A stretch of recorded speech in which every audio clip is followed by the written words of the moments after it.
Ben Stiller, the movie actor, now director, Ben Stiller, who's a fucking killer director. Tropic Thunder is a near perfect comedy, and I think you would probably agree with that. I'm a dude playing a dude disguised as another dude. You and Ben Stiller created a sketch show called The Ben Stiller Show in 1991.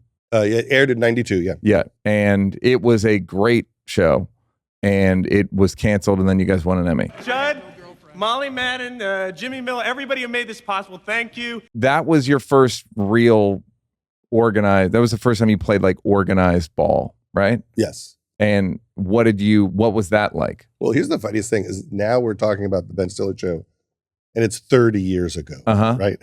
And so whenever anyone talks about something that's 30 years ago, I always think, so if this was the 70s and we were reflecting back to something 30 years ago, we're talking about the 40s, right? I know. Like, like if it's music, it's like, Chuck Berry. Yeah. That always blows my mind. Sinead O'Connor.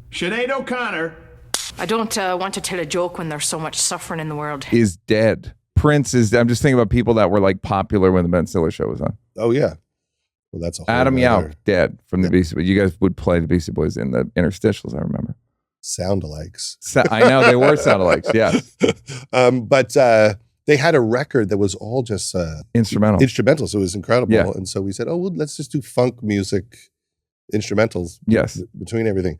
But with the Ben Stiller Show, I met Ben online at an Elvis Costello Unplugged concert. I was with Dana Gould, and he had met Ben before. Ben had just had a TV show on MTV, which was before Larry Sanders, very Larry Sanders-esque of behind the scenes of a sketch show. And we thought of this idea, and like 2 weeks later, we sold it. Everyone thought we had been friends for years, and we literally just met, and I had produced some stand-up specials, and not much. My resume looked better than what I had actually learned how to do. So most of my work with Ben was drafting off of the fact that Ben really knew what he was doing, and I was catching up.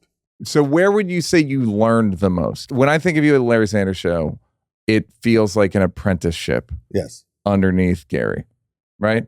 And was Absolutely. Stiller that similar? Not necessarily. You and Ben were closer in age, but I'm saying, was it because you'd done a TV, you did a sketch show, and then you hadn't done a narrative, and then you started working with Garry? Yes.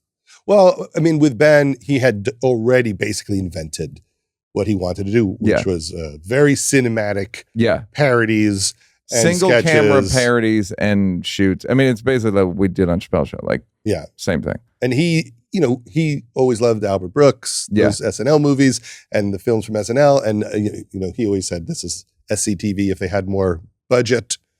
And I would also like to give a shout out to Robert Townsend, who did incredible. Who did a bunch of HBO specials with single camera cutaways.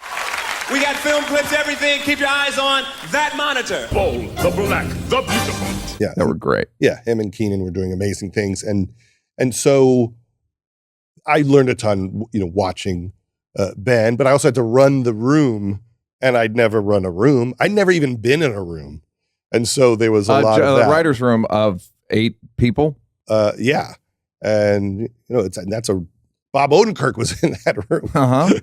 And so it was pretty hardcore, and we were trying to not do it the way SNL did it. So, we would work on sketches till we thought they were ready to shoot, where SNL reads them, and if they don't get on the show, it's pretty hard to get them on the show after that. Sometimes it happens. Yeah. But we were like, well, let's just keep polishing things till we think they're ready to shoot. And we had a different system that we were working on, which, looking back, we lasted 1 season, and SNL's about to do 50. So maybe our adjustment of the system wasn't exactly right. That's I don't think you guys also want an Emmy. But I learned a ton from Ben. From those places? From Ben, a lot about how he was shooting. So we would do these sketches like Ben doing a parody of Tony Robbins. I am not evil. I am not the devil. Ben would improvise. So we'd write the script, and then Ben would go, I'm going to keep going. Well, I'd never seen that. I wasn't part of Second City or the Groundlings. Yeah. And we would write extra jokes. And Ben did these sketches where he played an agent, Michael Ferret, like Ferret. And he would pitch projects to people like Roseanne and Tom or Run DMC. And sometimes Ben would say, I don't want to say these jokes to their face. So we told them we were done shooting. They would leave and we would keep going on his single and shoot all these like terrible ideas for their careers. Yeah. And then you cut in them going, Exactly. Yeah. And so, cinematically, writing wise, editing. But that's kind of, what's funny is that's kind of what is like the Apatow style. Oh yeah. And it's not my style. No, of course not. But it's known as like, well, no, they improvise a lot. Like that's on the Judd movies. You set up 4 camera. You basically do what we're doing, which is like a wide and 2 singles. I just embraced it in a big way and tried to create a financial situation where people had time to do it. That's in the movies and the TV shows. Yeah, to say, of course, Adam McKay came from, being one of the founders of UCB and Second City. He knew how to do all that.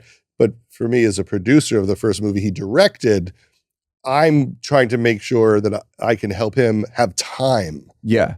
To encourage it and to go, we have enough money to dick around till you riff and play with Will. Yeah. And I did that for myself and for other people to say, this is a style that requires money. I mean, if you're going to, well, it's also scheduling. Which is the same thing. You need money.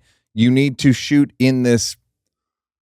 If it's 40-year-old virgin, you need to shoot in this the junk place or whatever. Yeah. Like you need 8 hours. Yeah. Whereas most producers would say 3. You go, let's do 8. Give me the money. Let's schedule. It was the full belief in it, and I had seen clips of Paul Reiser in Diner. I knew that he had made up most of his part. Yeah. That they just knew, let's have a funny guy around and we'll play. And Barry Levinson comes from being in a comedy team. And that had a big effect on me. Like, oh, you can do it that way. And I had seen clips on like deleted scenes where Stripes of Ramis and Bill Murray playing. Tonight we're going to go out and kill a wild boar. I think we should find a hotel room. And then when I saw Stiller do it, and then Shandling would do it, but he mainly did it either when we shot the talk show or in rehearsals, they would do the scene, but Garry would riff and play, and then it would get locked in the script. So the main thing I did was we could continue the thing Garry does in rehearsal while the cameras are rolling. Right. But Garry wouldn't do it.